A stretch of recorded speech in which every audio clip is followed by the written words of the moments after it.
नमस्कार, मैं हूं अवनींद्र आशुतोष। पूर्वांचल एक्सप्रेस में आपका बहुत बहुत स्वागत है। जिस तरह से हम किसी बड़े शहर में से चले जाते हैं या फिर अपने गांव से, अपने शहर से दूर चले जाते हैं तो बहुत सारी ऐसी खबरें होती हैं जिससे हम कहीं ना कहीं से अपने आप को वंचित पाते हैं। लेकिन उसी कमी को पूरा करने के लिए हम आपके लिए लाए हैं हमेशा की तरह आज भी पूर्वांचल एक्सप्रेस।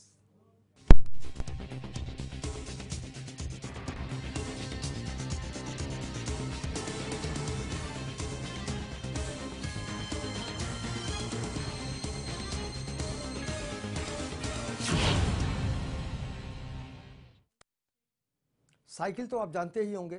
साइकिल पर अलग अलग तरीके से लोग सवारी करते हैं, कभी बचपन में, कभी बुढ़ापे में, कभी जवानी में। बढ़ते हैं साइकिल की खबर के साथ। उत्तर प्रदेश में समाजवादी पार्टी ने विधानसभा चुनाव के लिए कमर कस ली है। सपा सरकार ने अपनी जन कल्याणकारी योजनाओं का ढिंढोरा पीटने के लिए साइकिल रैलियों का जमकर सहारा लिया है। सपा के मुखिया मुलायम सिंह यादव के निर्देश पर बलरामपुर में भी साइकिल रैली निकाली गई। सपा ने अपनी ताकत का एहसास इस रैली में कराया। बलरामपुर में, जो उत्तर प्रदेश में है, उसमें सपा नेता राकेश यादव की नेतृत्व में भारी संख्या में सपा कार्यकर्ता जुटे और खूब जोर शोर से उसमें अपना दम दिखाया और गांव-गांव में जाकर साइकिल रैली निकाल ली। और गैसडी बाजार से शुरू हुई जो साइकिल रैली थी वो गौरा चौराहा होते हुए पचपेड़वा बाजार में खत्म हुई। इस दौरान कई जगह पर जो रैली निकली थी उसका अलग अलग तरीके से स्वागत किया गया।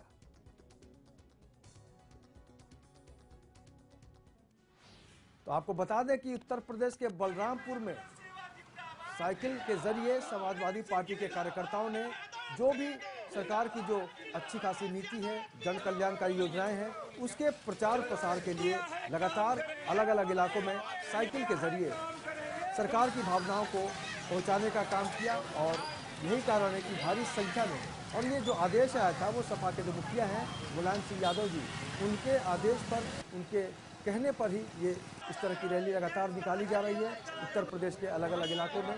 और उसी कड़ी में बलरामपुर में भी साइकिल रैली के जरिए सरकार की जो भी कल्याणकारी योजनाएं हैं उसको लोगों तक पहुंचाने की कोशिश में सामने आए सपा के कार्यकर्ता। देश में, पूरे उत्तर प्रदेश में चलाया जा रहा है। ये साइकिल यात्रा जो भारतीय जनता पार्टी का दुष्प्रचार है, उसके काट के लिए जो हमारे युवा मुख्यमंत्री अखिलेश यादव की अगुवाई में 3 साल जो काम किए गए हैं, चाहे समाजवादी पेंशन योजना हो, चाहे लैपटॉप योजना हो, चाहे लोहिया आवास योजना हो, चाहे बेरोजगारी भत्ता हो। मौजूद यहाँ के प्राइम मिनिस्टर मोदी जी विदेश यात्रा भरपूर कर रहे हैं और यहाँ का धन, जहाँ पर लोग खाने के लिए तमाम करोड़ों लोग भूखों मर रहे हैं, जिनके सरों पर छत नहीं है, उनका पैसा पुर्तगाल हो या नेपाल हो, अन्य जगहों पर दोनों हाथों से लुटा रहे हैं। तो यूपी सरकार की जो साइकिल है यही नहीं रुकी, लगातार बढ़ती जा रही है। इसी कड़ी में सिद्धार्थनगर में भी साइकिल रैली का आयोजन किया गया। सिद्धार्थनगर में भी सपा कार्यकर्ताओं ने जोर शोर के साथ साइकिल रैली के जरिए सरकार की जो भी योजनाएं हैं उसको लोगों तक पहुंचाने का मन बनाया।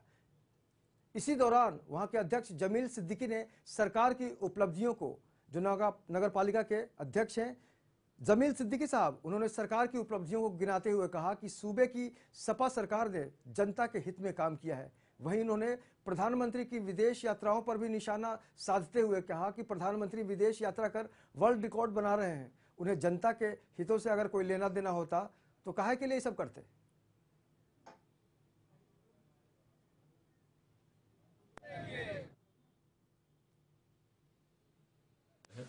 और अपने इस 3 साल के कार्यकाल में उसने तमाम जन कल्याणकारी योजनाओं को चलाया है जो जमीन स्तर पे वो पहुंची है। उसके प्रचार प्रसार की आवश्यकता महसूस हुई उत्तर प्रदेश के मुख्यमंत्री माननीय अखिलेश यादव जी को, राष्ट्रीय अध्यक्ष माननीय मुलायम सिंह यादव जी को। तो उन्हीं के निर्देश में पूरे प्रदेश के जनपद नहीं, ब्लॉक स्तर पे गांव-गांव साइकिल चलाने के माध्यम से कार्यकर्ता वो जाएंगे और जनता के बीच उन तमाम योजनाओं को बताएंगे और सरकार का प्रचार प्रसार करेंगे। देखिए, नेताजी जमीन से उठे हुए नेता हैं और आज हिंदुस्तान की गरीबों, मजबूरों की आवाज बन करके उभरे हुए हैं। तो नेताजी का जो अनुभव है वो बेहतर है। कहीं ना कहीं उन्होंने महसूस किया होगा और महसूस करके, और अगर उन्होंने ये बात कही है तो कार्यकर्ताओं को उनके इस बात पे अमल करना चाहिए। देखिए आपकी साइकिल दनादन चलती जा रही है और सरकारी योजनाओं को आगे बढ़ाने का काम कर रही है। सपा सरकार की जन कल्याणकारी योजनाओं को जनता तक पहुंचाने के लिए साइकिल रैलियों को निर्देश सूबे भर में समाजवादी पार्टी के जो कार्यकर्ता हैं वो रैलियां निकाल रहे हैं। अब जरा बस्ती में सपा युवजन सभा के प्रदेशाध्यक्ष ब्रजेश यादव द्वारा निकाली गई साइकिल रैली को ही देख लीजिए। जनाब खुद तो साइकिल पर बैठे, लेकिन साइकिल चलाने के बजाय एक युवक से साइकिल को धक्का लगवाते नजर आए। ये नजारा जिसने भी देखा यही कहा कि नेताजी ने तो आराम तलबी की हद कर दी भाई। आखिर यही करेगा क्या?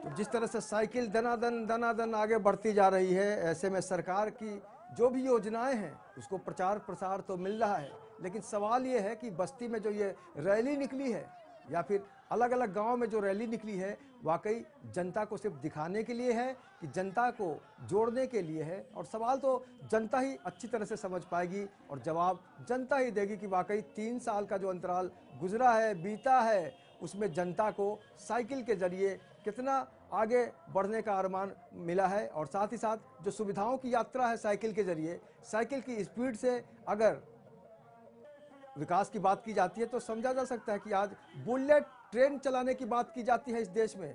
और उत्तर प्रदेश की जो सरकार है वो साइकिल के जरिए गांव-गांव में आम लोगों तक पहुंचाने का एक जो सरकारी जज्बा है उसको दिखाने के लिए आगे बढ़ती जा रही है।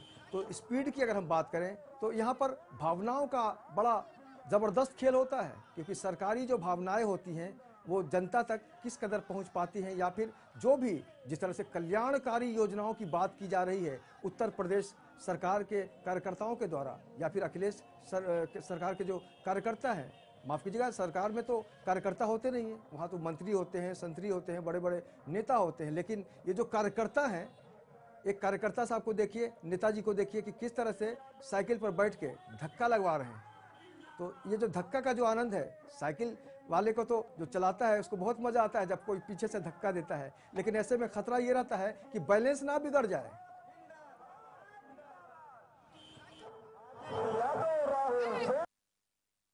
प्रदेश में चल रही है, लगभग ये 8वां जिला है। मैं गोरखपुर, देवरिया, कुशीनगर, सिद्धार्थनगर और महाराजगंज होते हुए, संत कबीर नगर होते हुए मैं महाराजगंज में बस्ती में आया हूं। और ये साइकिल रैली का प्रमुख उद्देश्य जो हमारी सरकार ने बनने से पहले जो माननीय मुख्यमंत्री जी ने वादा किया था, लगभग 3 साल की हमारी सरकार हुई है, सारे वादे उन्होंने पूरा किया है। यही उपलब्धियों को मैं जनता के बीच में साइकिल के माध्यम से हम लोग बताने का काम कर रहे हैं। समाजवादी पार्टी की नीतियों को, आज हमारी सरकार है उसकी नीतियों को हम लोग जन जन तक पहुंचाने का काम कर रहे हैं। साइकिल चला के ही नेताजी इस दल को पूरे प्रदेश और देश में इतना बड़ा उन्होंने खड़ा कर दिया है समाजवाद को। इसलिए हम लोग साइकिल चला के अपने सरकार की नीतियों को, अपने सरकार की उपलब्धियों को, माननीय मुख्यमंत्री जी जो लगातार काम कर रहे हैं, जो उसके पहले कोई मुख्यमंत्री काम नहीं किया, कोई सरकार काम नहीं किया, वो उत्तर प्रदेश के मुख्यमंत्री आदरणीय अखिलेश यादव जी ने करके दिखाया। इसको हम लोग जनता के बीच में बताने का काम कर रहे हैं कि हमारे नेता आदरणीय अखिलेश यादव जी की नीयत कितनी साफ है।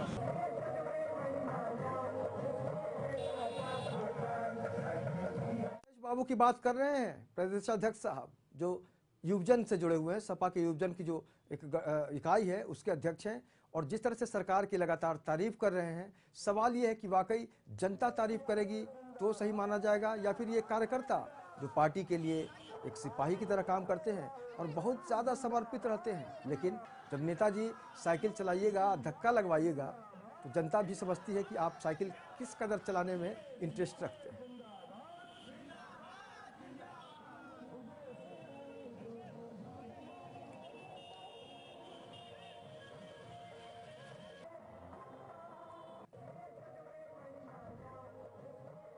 साइकिल के जरिए सरकार की जो भी गतिविधियां हैं, जो भी योजनाएं हैं, वो जनता तक पहुंचाने के लिए कड़ी मशक्कत कर रहे हैं कार्यकर्ता।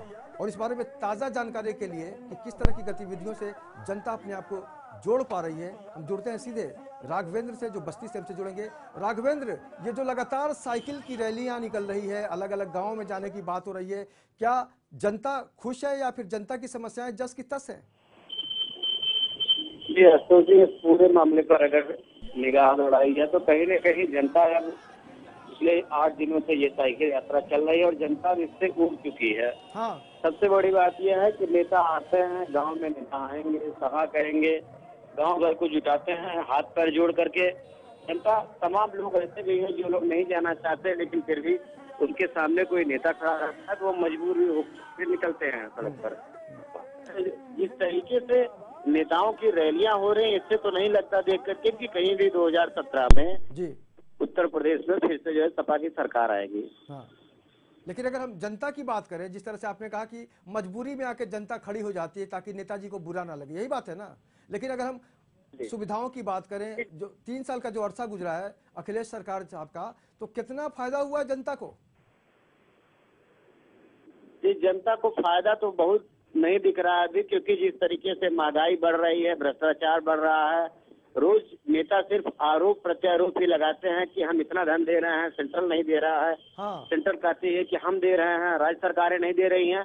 तो इन सबके बीच में जनता कहीं न कहीं हर हाल में पिसती है, क्योंकि अगर पैसा राज्य सरकार दे या केंद्र सरकार दे, उसका फायदा जनता को मिलना चाहिए, लेकिन जनता को उसका फायदा बिल्कुल नहीं मिल पा रहा है। बिल्कुल राघवेंद्र, आप एकदम ठीक ठाक बोल रहे हैं, लेकिन जो जनता और नेताओं के बीच का जो रिश्ता होता है, जो नेता साहब अभी बोल रहे हैं, जो भी नेताजी आ रहे हैं गांव में बोल रहे हैं, उससे कितना जोड़ पा रही है जनता खुद को? क्योंकि आश्वासन तो चुनाव से पहले मिलता है, अभी 3 साल गुजर गए सरकार को।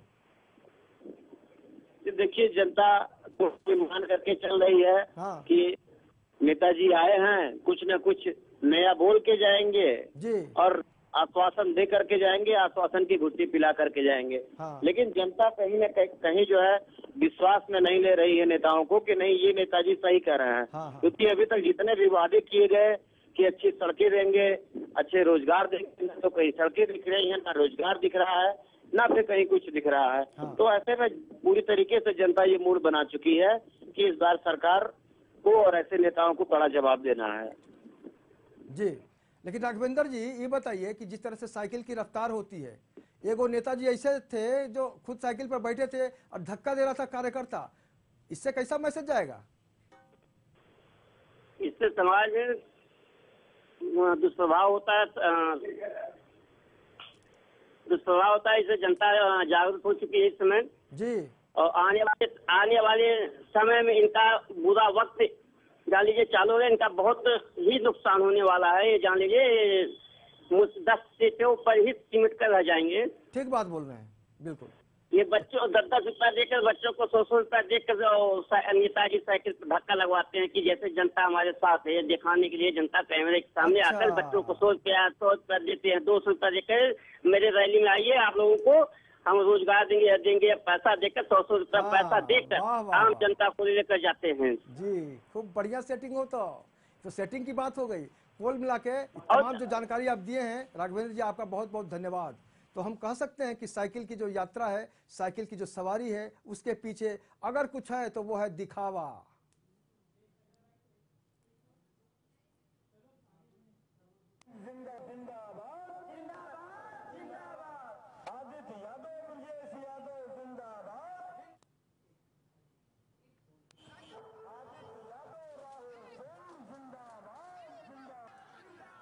अब एक ऐसा खबर की बात करेंगे जिससे आपका दिमाग चकरा जाएगा।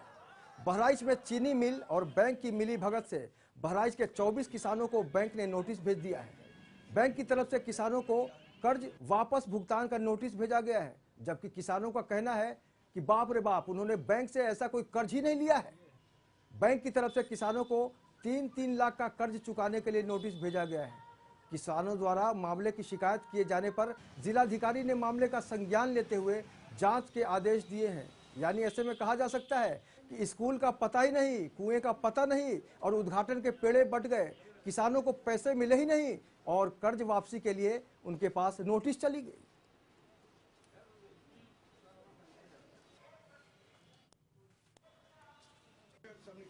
तो कितना बड़ा अत्याचार है उन किसानों पर जिन्होंने पैसे तो लिए नहीं, लेकिन बैंक वालों ने बिल भेज दिया कि भैया जो आपने कर्ज लिए हैं 3-3 लाख रुपए वो लौटाइए।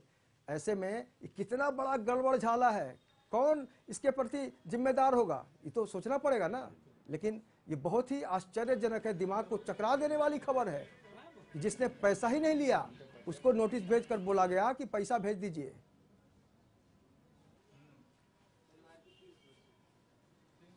तो बैंक ऑफ इंडिया की नोटिस जो है ये किसान बाबू लोग लेके खड़े हैं, बेचारे परेशान हैं, हतप्रभ हैं कि वाकई जब कर्जा लिया ही नहीं तो देने का सवाल कैसे पैदा होता है।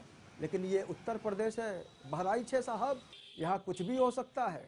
और यही कारण है कि इनकी जो परेशानी है उसको अगर समझने का काम प्रशासन की तरफ से किया जाता तो शायद ये बिल नहीं भेजे जाते बैंक की तरफ से, लेकिन नोटिस तो भेज दिया गया है ना।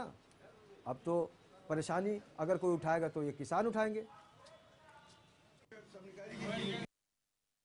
कुछ किसानों के नाम पे फर्जी केसीसी निकाल ली है। अब हम सभी लोगों के घर पे नोटिस पहुंच चुकी है, किसी के घर में 2 लोग, किसी के घर में 4 लोगों पे। यहाँ के लगभग 20-25 किसानों का केसीसी जबरदस्ती बना दिया गया है और जो घर के लेडीजों के नाम भी है और पुरुषों के नाम भी है, लगभग 20-25 आदमियों के नाम हुआ है और जिसकी जानकारी न इनको है। कैसे हुआ, जब नोटिस गई तब इनको पता लगा है और अब हम बैंक आए हैं, बैंक में इसकी शिकायत करने कि ये कैसे हुआ, कब हुआ, किसके द्वारा हुआ है। और मेरे यहाँ कल 3 नोटिसें पहुँची बैंक ऑफ इंडिया की, एक मेरे नाम की, एक मेरे पिताजी के नाम की, एक मेरे चाचा के नाम की। तीनों नोटिसों पर किसी पर 3,26,000 कुछ रुपए, किसी पर कुछ, मतलब 3 लाख से ऊपर की धनराशि अंकित थी कि सन 2003 में मैंने केसीसी के लिए हमारे ऊपर नोटिस कटी थी, जबकि ऐसा कुछ नहीं है। हम लोगों ने बैंक से कोई भी लोन आज तक नहीं लिया है। भाई हमारे पास नोटिस गई, हमने कभी लोन लिया नहीं। तो परेशानी ये है कि वो कैसे हमारे ऊपर लोन आया और किस तरह से उसको निवारण हो। इसके बारे में एक पेपर में भी प्रकाशित हुआ है ये, और इसको हम लोगों ने संज्ञान में लिया है। इस पर जांच के आदेश भी दिए गए हैं और इसमें जो भी इसमें यथोचित कार्रवाई होगी, यदि किसी लेवल पे कोई कमी पाई जाती है तो जो भी इसमें जिम्मेदार होगा उस पर कार्रवाई की जाएगी। ये चीनी मिल जो है अब ये दिखवाया गया है, इस एक यहाँ की चीनी मिल है उससे संबंधित मामला है। उसमें जो भी इससे रिलेटेड इससे मुद्दे या इस प्रकार के कोई भी मुद्दे होंगे तो दिखवाया जाएगा, उस पर कार्रवाई करेंगे। एक्चुअली इसमें क्या है, जो चिलवरिया मिल के साथ हमारा बैंक का टाई अप है, जिसमें जो है जो शुगर मिल वाले जो किसानों को जो उनके गन्ना प्रोवाइड वगैरह करते हैं, उनके नाम से जो है जो खाद बीज वगैरह इसके आधार पे लोग लोन देते हैं, तो वो हमारी बैंक उनको रियम्बर्स करती है उसके हिसाब से। तो जो चीनी मिल द्वारा हम लोगों को एक लिस्ट दी जाती है कि ये हमारे किसान हैं, ये हमारे यहाँ गन्ना सप्लाई करते हैं, तो हम उसी आधार पे जो है उनके नाम से चीनी मिल को जो है लोन दे देते हैं। और उसके बाद जब टाइम पूरा हो जाता है चीनी मिल वाले अदा कर देते हैं। क्योंकि किसानों को डायरेक्ट लोन नहीं दिया गया है, इसलिए हम किसानों से वसूली इसकी नहीं करते, ना उनके पास कोई डिमांड नोटिस भेजते हैं। लेकिन ये जो नोटिस निकल के आई है, नोटिस ये हमारे द्वारा नहीं भेजी गई, ना हमारे बैंक द्वारा भेजी गई है। ये इसमें जो है हमारे कोई एक से स्टाफ ने जो है जानबूझ के शरारत के कारण जो है कि नोटिस ऐसे भेज दिया है हर किसानों को परेशान करने के लिए। जबकि उसमें जो नोटिस है न तो कोई डेट है, न कोई किसी साइन है, न कोई ओरिजिनल नोटिस है। ये किसी नोटिस को फोटोकॉपी करके लोगों को जो है। तो वाकई जिस तरह से बहराइच से ये घटना सामने आई है, अजीब स्थिति पैदा करती है। किसानों ने साफ कहा कि कभी उन्होंने कर्ज नहीं लिया, उसके बावजूद बैंक ने नोटिस भेज दिया और बैंक वाले बाबू साहब जो हैं वो कह रहे हैं कि किसानों को डायरेक्ट लोन नहीं देते, चीनी मिल के जो लोग हैं उनको हम दे देते हैं। तो कुल मिला के ये जो पूरा गोरख धंधा है, तो लग रहा है कि बहुत ज़्यादा माहिर है ये लोग किसानों को पटाने में, फंसाने में। और इस बारे में अगर बड़े बड़े अधिकारी माहिर होंगे तो हम ज़रूर जुड़ेंगे हमारे मोहम्मद ताहिर के साथ, जो बताएंगे हमें कि वाकई पूरा मामला क्या है। मोहम्मद ताहिर साहब, ये बताइए कि जहाँ शक्कर ही नहीं है, जहाँ चीनी ही नहीं है, वहाँ शरबत की बात कैसे हो सकती है? क्योंकि किसानों ने साफ कहा है कि हमने कर्ज नहीं लिया लेकिन नोटिस आ गया। क्या है पूरा मामला? आशुतोष, मैं आपको बता दूं कि यूपी के बहराइच जिले का ये मामला है जी। ये हुजूरपुर का इलाका पड़ता है, बहराइच का और कैसरगंज का। इस जगह के रहने वाले एक किसान है। जब इन लोगों को ये नोटिस मिली कि कि तुमको 3 लाख रुपए की अदायगी करनी है। जी। ये लोग हैरान हो गए और काफी दिक्कतें इनके सामने आई। इनमें तमाम ऐसे लोग हैं जिन लोगों ने कभी बैंक का मुंह ही नहीं देखा कि बैंक होता कैसा है। जी। इन नोटिसों के बाद ये लोग बैंक पहुंचे तो बैंक के अधिकारियों ने उनको टिरकाने की कोशिश की। हाँ। जब मीडिया को इस बात की भनक लगी, फिर इस मामले में बहराइच के जिलाधिकारी ने संज्ञान लिया जी। और संज्ञान लेने के बाद जांच के आदेश दिए। लेकिन उसके बाद फिर बैंक के जी उसके बाद फिर बैंक के अधिकारियों ने जब इस मामले में उनसे बातचीत की गई, मीडिया वालों ने बात की, हमने खुद उनसे बात की तो उन्होंने कहा कि ये नोटिस कैसे जारी हुआ है उनको इस बारे में कोई जानकारी नहीं है। बस सबसे ज्यादा चौंकाने वाला मामला यहीं पर आता है कि बैंक से नोटिस जारी हो जाता है, किसान सड़कों पे आ जाते हैं, 30 करोड़ रुपए का मामला होता है, बैंक ये कह देता है कि चीनी मिल चिलवरिया के माध्यम से लोन दिया गया था। आखिर लोन दिया गया था तो जिम्मेदारी किसकी बनती है? नोटिस कैसे इशू होता है? इस पर न किसी का सस्पेंशन हुआ है न कोई उचित कार्रवाई हुई है। अच्छा ताहिर हुसैन साहब, ये बताइए कि जिस तरह से ये तो अचानक धोखा हो गया किसानों के साथ, अगर बैंक वालों की भूमिका की बात की जाए तो आपको क्या लगता है कि ये बहुत बड़ा भ्रष्टाचार है, घोटाला है या फिर लापरवाही है, क्या है ये? जी बिल्कुल, ये कोई गैंग है जो इस तरीके के काम को अंजाम दिलाता है। चीनी मिल चिलवरिया, चूंकि केसीसी का जो लोन होता है वो चीनी मिलों के माध्यम से होता है, तो चीनी मिल वालों के पास किसानों के तमाम ऐसे पहचान पत्र, तमाम ऐसे आईडी प्रूफ इकट्ठा होते हैं जी। उन्हीं के माध्यम से चीनी मिल के लोग बैंक वालों से मिलकर ऐसे लोन पास करा लेते हैं, उसका पैसा खुद इस्तेमाल करते हैं। जब पैसे की अदायगी नहीं होती है तो उन किसानों को नोटिस भेजा जाता है जिनके नाम से बैंक में ये फर्जी वाला करके लोन किया जाता है। बिल्कुल बिल्कुल, बहुत गलत बात है ताहिर भाई, कोई बात नहीं है, आगे आने वाले दिनों में जनता जो है बहुत जागरूक हो गई है। फिलहाल इस तमाम जानकारी के लिए आपका बहुत बहुत शुक्रिया। ताहिर हुसैन साहब हमें जानकारी दे रहे थे कि बहराइच में किस कदर किसानों के साथ एक घोटाला हुआ है, क्योंकि उन्होंने पैसे लिए नहीं लेकिन कर्ज लौटाने की जो नोटिस होती है वो पहुंच गई। अगली खबर भी जो है आपको बहुत ही ज्यादा चौंका कर रख देगी। जी हां, शामली में एक मंदिर के महंत ने धर्म परिवर्तन करने की धमकी दी है। दरअसल मंदिर के महंत पर आरोप लगा कि उसने एक मंदिर में रहने वाली लड़की के साथ छेड़खानी की और पैसे ठगे, जिसके बाद ग्रामीणों ने मिलकर महंत की जमकर धुलाई पिटाई कर दी।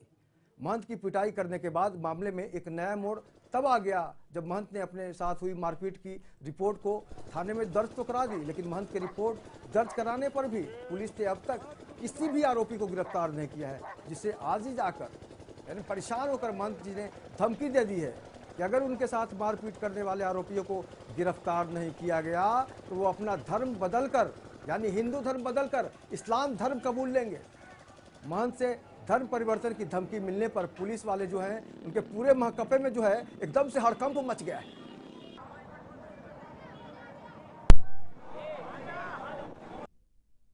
देख कर मेरे जीव जंतु को देखकर मैं सोचते हैं कहना महाराज को ये पलम लगाकर अवध भगा दो और तुम आश्रम पर कब्जा कर दो। जो मेरे पे अवध पलम लगे हुए हैं इस मध्य में मुझे फैसला दिया जाए। अगर मुझे फैसला नहीं देते तो मैं धर्म परिवर्तन कर सकता हूँ। अगर धर्म परिवर्तन करने पे भी मुझे इस्लाम धर्म कबूल नहीं करता तो आत्महत्या करना मेरी मजबूरी है। मेरे पर आरोप लगाए गए हैं कि बाबा एक अवध लड़की के पास सोता है मेरा, मैंने जाकर उठाया और बाबा ने मेरी साथ मारपीट की, मेरे से 15,000 रुपए छीने। मैंने ऐसा कोई काम नहीं किया। मेरी यह ख्वाहिश है कि डॉक्टर लोग मेरा परीक्षण करें, मेरी डॉक्टरी करें। अगर ये विवाद का अनोखा हमने तरीका देखा है, लेकिन लोकतंत्र है, कोई बात नहीं, बढ़ते हैं आगे। बागपत जनपद में एक बार फिर बड़ा हादसा हुआ है। जनपद में मेरठ बागपत हाईवे पर टटीरी कस्बे के पास का जो कांवड़ियों से भरी एक ट्रक मैजिक पलट गई। टाटा मैजिक उसका नाम था, जो पलट गई, जिसमें 15 कांवड़िये बुरी तरह से घायल हो गए, जबकि एक कांवड़िये की मौत हो गई, जो बहुत दुखद है। बताया जा रहा है कि यह पूरा हादसा ड्राइवर की लापरवाही के कारण हुआ है। टाटा मैजिक का ड्राइवर गाड़ी चलाते हुए फोन पर बात कर रहा था। तभी सभी जो कांवड़िये हैं वो गाजियाबाद जिले के लोनी के रहने वाले हैं। कांवड़िये महादेव के मंदिर से जलाभिषेक कर वापस लौट रहे थे, तभी यह पूरा हादसा पेश आया, जिसके बाद सभी घायलों को जिला अस्पताल रेफर कर दिया गया। बताया जा रहा है कि अब भी कई कांवड़ियां जो हैं उनकी हालत बहुत ही ज्यादा नाजुक बनी हुई है।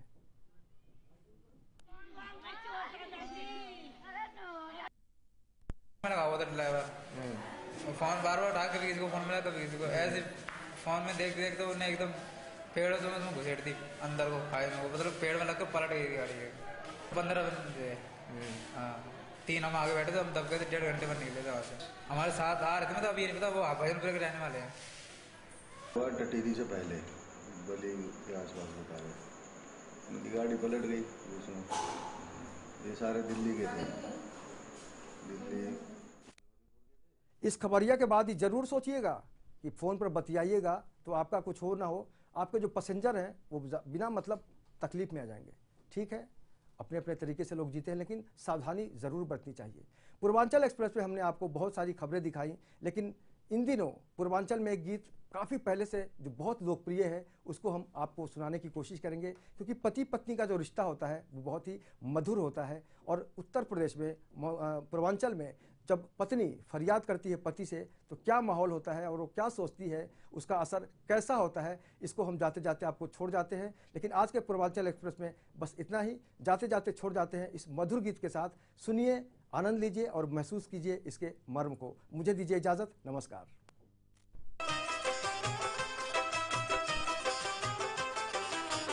दिन भर चाहे जहाँ रही हो हमार पिया, दिन भर चाहे जहाँ रही हो हमार पिया, दिन भर चाहे जहाँ रही हो हमार पिया, दिन भर चाहे जहाँ रही हो हमार पिया, रात के घरा चले आई हो हमार पिया, रात के घरा चले आई हो हमार पिया।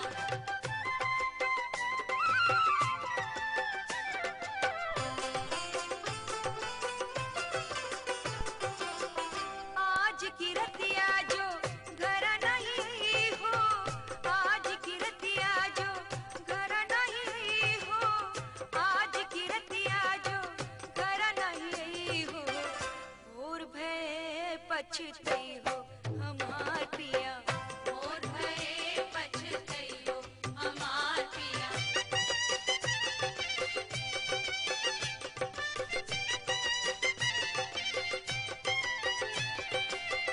याद जो ही है हमारी प्रीतिया, याद जो ही है हमारी प्रीतिया, याद जो ही है हमारी प्रीतिया, छुप छुप नीर बहाइयो हमार